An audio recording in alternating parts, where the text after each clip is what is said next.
fix Windows Update error code 80072F8F. So if you're having the Windows Update error code 80072F8F, there could be a couple of reasons. The first is that you do not have much storage in your C drive. Because Windows updates are normally installed on C drive, make sure that you have at least 50 gigabytes free storage within your C drive if it is a major update. And that is when you want to try to actually go ahead and then install or try to reinstall it.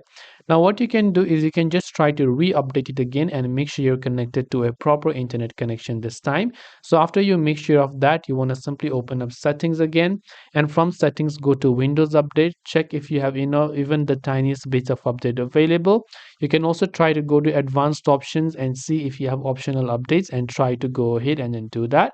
You can also go to recovery to reset your system and then go back to the previous update. I hope this video helped you. If you have got any further questions, feel free to also leave them down below. Thanks for watching till the very end of this tutorial, and see you soon in our next video.